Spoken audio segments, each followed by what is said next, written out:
দেখ, বাবানের মতো শয়তানরা চায় অপর পক্ষের মানুষকে দুর্বল করে দিতে।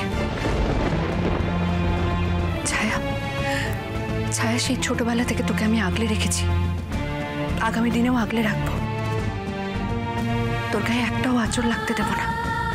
যদিও যদিও বাবানের সাথে তোর বিয়েটা আমি হাজার চেষ্টা করেও আটকাতে পারিনি।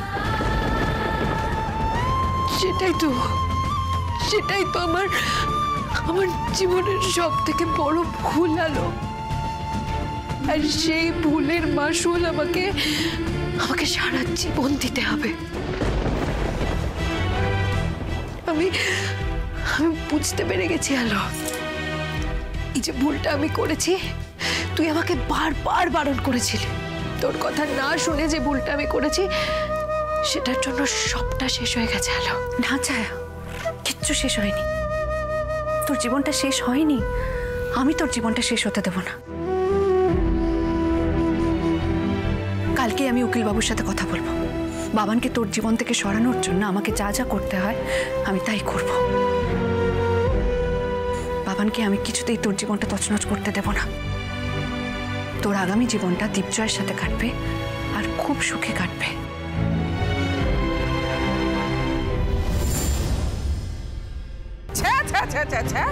এত বড় অপমান করলো গো, হ্যাঁ? অপমান করে আমাদেরকে বাড়ি থেকে বের করে দিল গো, হ্যাঁ? মা গো, মা তুমি একটু শান্ত হও মা, একটু শান্ত হও মা। কি করে শান্ত হবো বল দেখিনি, হ্যাঁ? কি করে শান্ত হবো বাবু, হ্যাঁ? ওই বাবানের ক্ষমতা দেখলি, হ্যাঁ? ওর যে অত বড় সাহস, আমি তো ভাবতেই পারছি না। ভাবতে পারছো না কেন মা?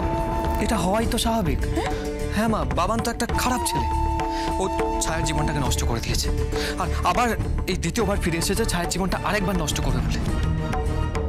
তুমি চিন্তা করো না মা, ওই বাড়িতে আলো, আকাশ, ওরা সবাই আছে। ওরা কেউ চুপ করে বসে থাকবে না। চুপ করে বসে থাকবে না মানে? ওরা তো চুপ করেই বসে ছিল, কোনো তো প্রতিবাদ করেনি। কি করে প্রতিবাদ করবে মা? ওই বাবান একজন ক্রিমিনাল বা একজন দাগী আসামি।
আর বাবানকে আমি তোর জীবন থেকে উপড়ে ফেলে দেবো, তোর কোনো ক্ষতি করতে দেব না।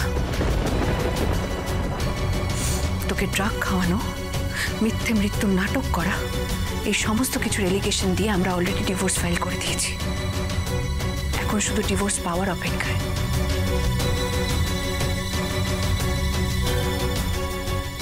বাবানের হাত থেকে তুই মুক্ত হবি।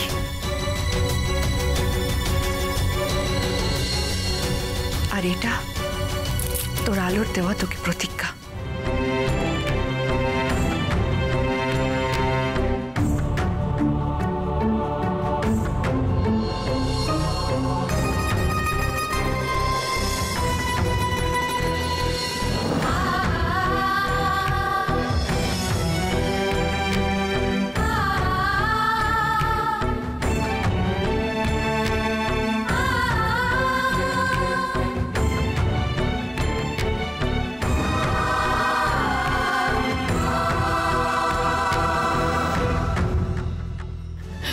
দাগী আসামির বিয়ে করা বউটাকে বিয়ে করতে চাইছিস, হ্যাঁ?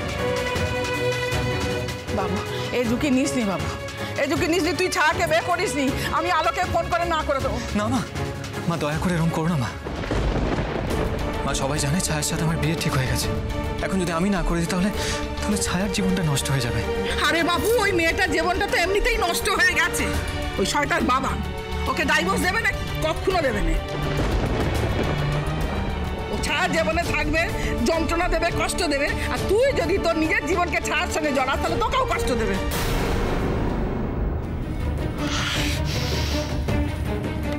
আমারই বাড়িতে ঢুকে আমার চোখের সামনে আমারই বউয়ের হাতে হাত ধরে নাচ করলে বাবু শোনা, শাস্তি তো তোমাকে পেতেই হবে। বৌমনি, তোমার ভাই যে অনেক বড় একটা ভুল করে ফেললো। ওই আলো আর ছায়ার পাল্লায় পড়ে তোমার ভাইয়ের এবার বেঘরে প্রাণটা যাবে। তুমি এবার কাকে ভাইফোঁটা দেবে আর কাকে এবার রাখি পড়াবে? তোমার কষ্ট পাওয়া মুখটা ভেবে না আমার।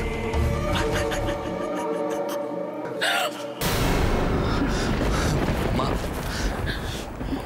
না মা, আমরা যদি সবাই একসঙ্গে থাকি না, একসাথে থাকি, তাহলে বাবা আমাদের কোনো ক্ষতি করতে পারবে না মা। মা গো, মা তুমি ছোটবেলা থেকে আমাকে যা বলেছো আমি তাই করেছি, তোমার সব কথা শুনেছি মা। কিন্তু মা তুমি আমাকে ছায়াকে ছাড়তে বলো না মা।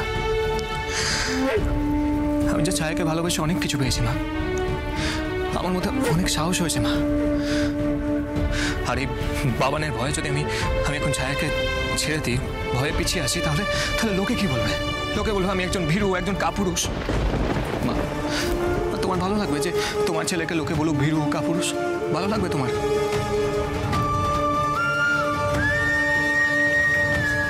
বড় মা কিছু মনে করো না, ছোট মুখে একটা বড় কথা বলছি। আমাদের বাবুদা কিন্তু একদম ভীতু, কাপুরুষ এগুলো নয়। আর ওই হাড় বজ্জাত বাবানকে অত ভয় পাওয়ার কি আছে? ওকে না একদিন এই গরম খুন্তির ছ্যাঁকা এমন দেবো না, সেদিন ও টের পাবে। অমন ভালো মায়ের কিনা এরকম একটা বদমাস ছেলে। চুপ কর দেখিনি, কথার মাঝখানে পটপট করে কথা বলা। যা রান্না করে যা, এক কাপ চা করে নিয়ে আয়। মাথাটা আমার যন্ত্রণায় ফেটে যাচ্ছে, যা। আচ্ছা আচ্ছা যাচ্ছি।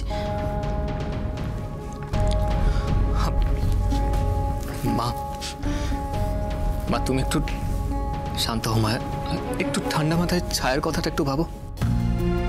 আমার যে বড় ভয় করছে বাবু, আমার খুব ভয় করছে। ওই যে বাবান বললো তুই যদি ছায়ার দিকে হাত বাড়াস তাহলে তোর হাত দুটো কেটে দেবে। না বাবু, তোর যদি কিছু হয়ে যায় তাহলে আমি কি নিয়ে বাঁচবো বল?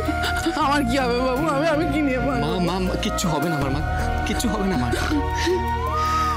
আর মা তুমি তো আমার সাথে আছো, তুমি না আমার সাহসী মা। তাহলে এখন কেন ভয় পাচ্ছ মা?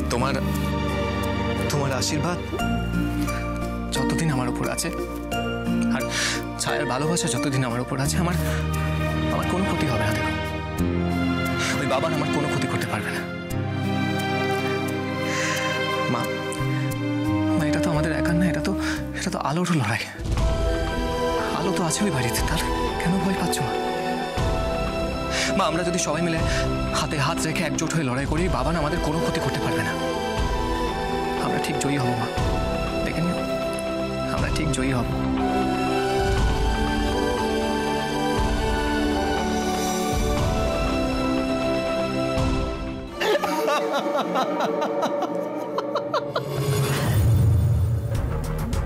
আচ্ছা এই বাড়ির সব লোকেরা মিলে কি আমাকে তাড়ানোর কথা ভাবছে? আচ্ছা তার জন্য সবাই দরজা বন্ধ করে মিটিং করছে, ভাবছে খুব সহজেই আমাকে বাড়ি থেকে তাড়িয়ে দেবে। পারবে না, বাবান খুব ভয়ঙ্কর।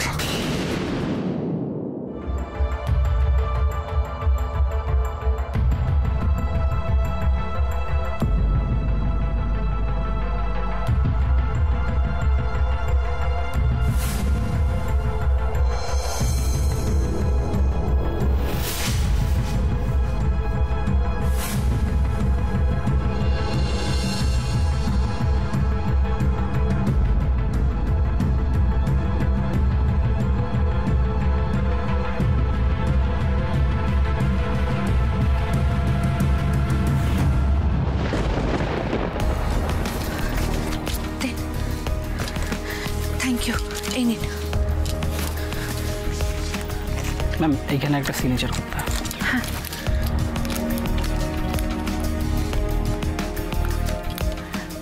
Welcome ma'am.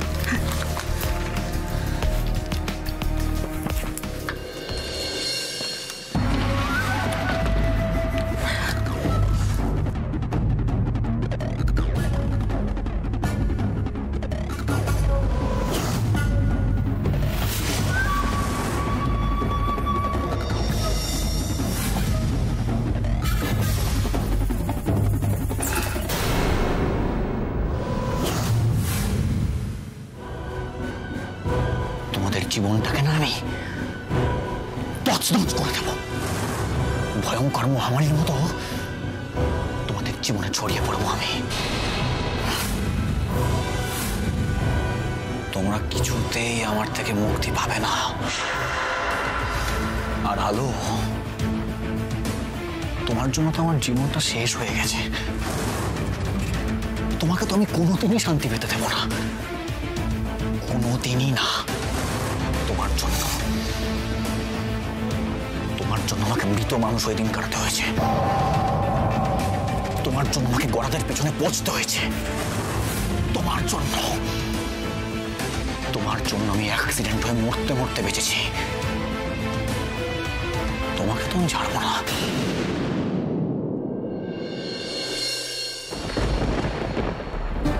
হে বাবা, এখানে যে বিয়ের সমস্ত জিনিসপত্র বর্তিভাই গুছিয়ে রেখেছিল, আমি তো অন্ধকারে খেয়ালই করিনি। কি হবে? আকাশের টোপরটায় পা লেগে গেল, কোনো পাপ হলো না তো? আকাশের কোনো ক্ষতি হবে না তো? না না না না, আমি তো আর ইচ্ছে করে পা দিইনি, ভুল করে হয়ে গেছে। হে ঠাকুর, ঠাকুর তুমি দেখো আকাশের যেন কোনো ক্ষতি না হয়। তুমি আমার আকাশকে খুব ভালো রেখো, খুব ভালো রেখো ওকে।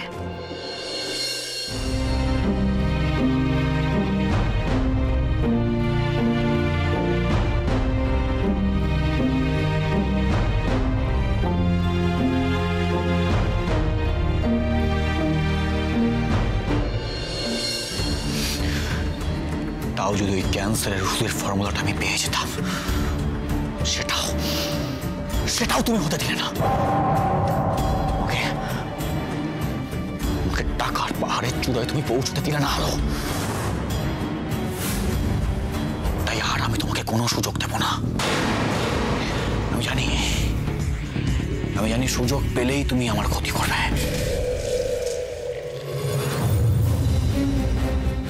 এবার তোমাকে আমি আগেই মাত দেব। মাই ডিয়ার ছোট বৌদি ভাই, দেখোই না কাল সকাল থেকে আমি কি তাণ্ডবটাই শুরু করি।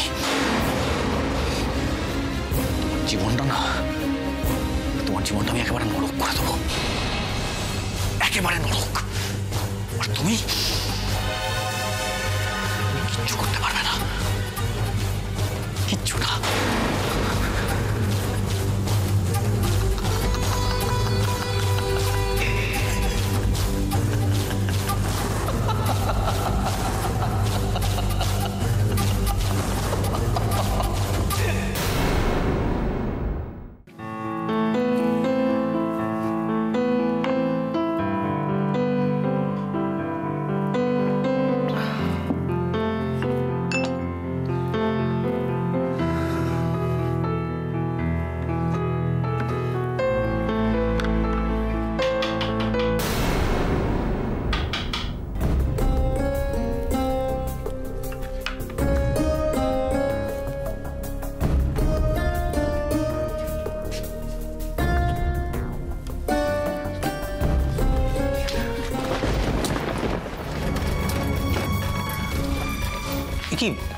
কি আলো, তুমি এত রাতে আমার ঘরে? কেউ ডেকে ফেললে কি হবে? বিয়ের আগে না আমাদের দেখা করাটা বারণ। আমি একটা দরকারে এই ঘরে এসেছি, দাঁড়াও।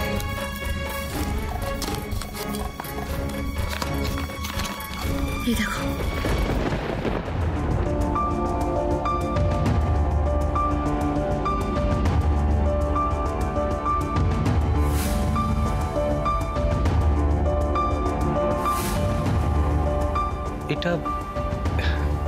এটা তো মাইক্রো ক্যামেরা।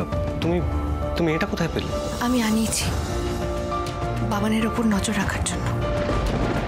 বাবান কখন কোথায় যাচ্ছে, কি করছে না করছে, ছায়াকে ডিস্টার্ব করছে কি করছে না, সেই সমস্ত কিছুর ওপর আমরা নজর রাখতে পারবো। কিন্তু কিন্তু আলো, এতে যদি বাড়ির অন্য লোকেদের প্রাইভেসি হ্যাম্পার হয় তখন? না না, তা হবে না। আমরা এই ক্যামেরাগুলো বাড়ির এমন এমন জায়গাতেই ফিট করব যাতে শুধু আমরা বাবানের ওপরেই নজর রাখতে পারি। বাবান যে ধরনের বদমাইশ, যতটা ধূর্ত, ওর ওপর নজর রাখাটা খুব কঠিন। তাই এই ক্যামেরাগুলোর সাহায্য আমাদের নিতে হবে। বাবান কিন্তু এবার আরো বেশি আত্মবিশ্বাস নিয়ে ফেলেছে। কাল সকালে ও কি চাল চালবে, কি নাটক শুরু করবে, সেটা কিন্তু এখনই বোঝা যাচ্ছে না। বাবান তো বদমাইশি করবেই, আর ওর মেন টার্গেট হলো আমি আর তুমি। ও আমাদেরকে জ্বালাতেই বাড়িতে ফিরে এসেছে। ও ও বাড়ি ভাগের কথাও বলল। এই জমিটা আমাদের দাদুর কেনা, তাই ও প্রমাণ করার চেষ্টা করবে এই বাড়িতে ওর ভাগ আছে। কিন্তু সেটা তো আমরা ততদিন বুঝতে পারছি না যতদিন বাবা সংশোধনাগার থেকে ছাড়া পাচ্ছেন। ততদিন বাবান কি কি প্ল্যান করছে সেটা আমাদের খুব ভালো করে নজর রাখতে হবে। কিন্তু এগুলো তুমি সারা বাড়িতে ফিট করবে কখন? এখন তো সবাই ঘুমিয়ে পড়েছে। চলো এই সুযোগে আমরা বাড়ির বিশেষ বিশেষ জায়গায় ক্যামেরাগুলো ফিট করে দিই। আমার মোবাইলের ব্লুটুথের মাধ্যমে ক্যামেরাগুলোর সাথে কানেক্ট করা হবে। তাই বাবান কখন কি করছে, কোথায় যাচ্ছে না যাচ্ছে, সেই সমস্ত কিছু আমরা আমার মোবাইলে দেখতে পাবো। চলো আকাশ, এই সুযোগে কাজটা আমরা সেরে ফেলি। চলো। হ্যাঁ চলো। এক মিনিট, বলছি তোমার আজকে আর মাথা ব্যথা করেনি তো? না, ডক্টর নতুন ওষুধগুলো যে দিয়েছিল তাতে মাথাটা আর ব্যথা হয়নি। কিন্তু আমার শরীরটা একদম ভালো লাগছে না। অপারেশনটা না করালেই নয়। আলো এই অসুখটা আমার থেকে সব কিছু কেড়ে নিয়েছে। আলো, আমি গান লিখতে পারছি না। লিখতে হবে আকাশ, তোমাকে গান লিখতে হবে। আর তো মাত্র কটা দিনের অপেক্ষা, তারপরেই তোমার অপারেশনের ব্যবস্থা করে ফেলবো। তুমি সুস্থ হয়ে উঠবে, তুমি সুস্থ হয়ে উঠে আমার জন্য গান লিখবে, কেমন? চলো। তোমায় নিয়ে গান আমার অনেকদিন আগেই লেখা হয়ে গেছে। আর আমার যেদিন একক ফাংশনটা হবে সেদিন আমি প্রথম যে গানটা গাইবো সেটা তোমায় নিয়ে লেখা গান।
তাড়াতাড়ি করো।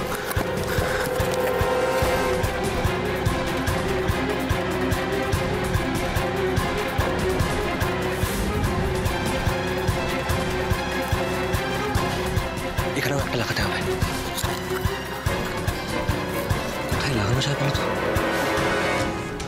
এই জায়গাটা কেমন হবে? হ্যাঁ দেখো।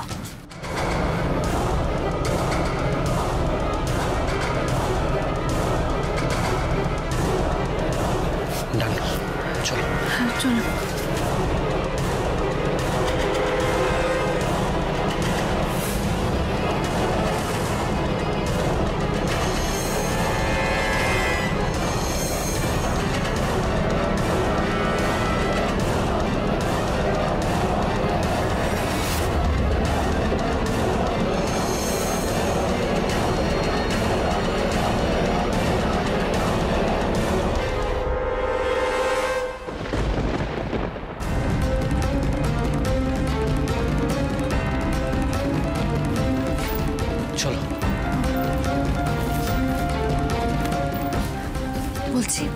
এটাই কিন্তু লাস্ট।